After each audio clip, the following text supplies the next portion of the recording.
আজ হঠাৎ যদি বিদ্যুৎ চলে যায়, চারপাশ অন্ধকার হয়ে যায়, তখন আমরা অস্বস্তি বোধ করি, বিরক্ত হই, ভয় পাই।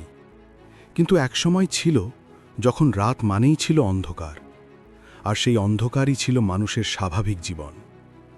আজ আমরা ফিরে যাব হাজার হাজার বছর আগের এক সন্ধ্যায়, যেখানে কোনো বাতি নেই, কোনো স্ক্রিন নেই, শুধু আগুন, আকাশ আর মানুষ। সূর্য ধীরে ধীরে পাহাড়ের আড়ালে লুকিয়ে যায়, দিনের আলো ফুরিয়ে আসে, চারপাশে নামতে থাকে নীলচে অন্ধকার।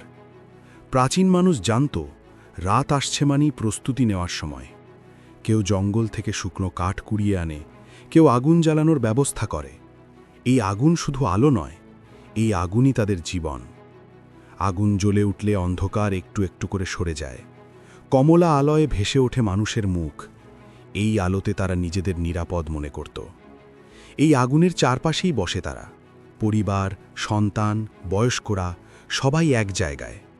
কেউ খাবার রান্না করে, কেউ শিকার করা পশুর মাংস আগুনে ঝুলিয়ে দেয়। এই আগুনেই তাদের খাবার সিদ্ধ হয়, এই আগুনেই তাদের রাত বাঁচে। এই সময় বয়স্করা গল্প বলা শুরু করে। তারা বলে আগের দিনের কথা, শিকারের গল্প, ভয়ঙ্কর প্রাণীর গল্প, আবার কখনো আকাশের গল্প। শিশুরা আগুনের আলোয় চোখ বড় বড় করে শোনে। এই গল্পেই তারা শেখে ভয় কি, সাহস কি, কিভাবে বাঁচতে হয়। আগুনের আলোয় ছায়া নাচে। এই ছায়াগুলোই হয়তো মানুষের কল্পনার জন্ম দিয়েছিল। এখান থেকেই জন্ম নিয়েছিল গল্প, ধর্ম, বিশ্বাস, সংস্কৃতি। কিছু মানুষ আগুনের বাইরে তাকিয়ে থাকে, কারণ অন্ধকারে লুকিয়ে থাকে বিপদ। বাঘ, নেকড়ে, হায়না, চোখ জ্বলে ওঠে দূরে। আগুনই ছিল তাদের একমাত্র সুরক্ষা। তাই কেউ না কেউ সবসময় জেগে থাকত, হাতে বর্ষা, চোখে সতর্কতা। রাত মানেই ছিল দায়িত্ব। এরপর কেউ আকাশের দিকে তাকায়। আজকের মতো আলো দূষণ নেই, তাই আকাশ ছিল পরিষ্কার, গভীর, অসীম। তারা তারাদের নাম জানত না, কিন্তু তারা তারাদের চিনত। চাঁদের চলন দেখে তারা সময় বুঝত, তারার অবস্থান দেখে দিক নির্ণয় করত। এই নীরব রাতেই মানুষ ভাবতে শিখেছিল, নিজেকে প্রশ্ন করতে শিখেছিল, কে আমি, কোথা থেকে এলাম, মরে গেলে কি হবে। রাত তাদের কাছে ভয়ের ছিল না, রাত ছিল চিন্তার, রাত ছিল আত্মার।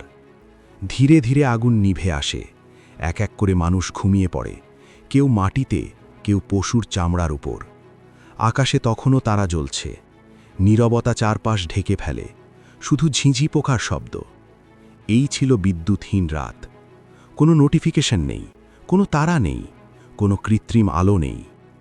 তারপর ভোর আসে, শিশির ভেজা ঘাসে আলো পড়ে, নতুন দিনের শুরু হয়।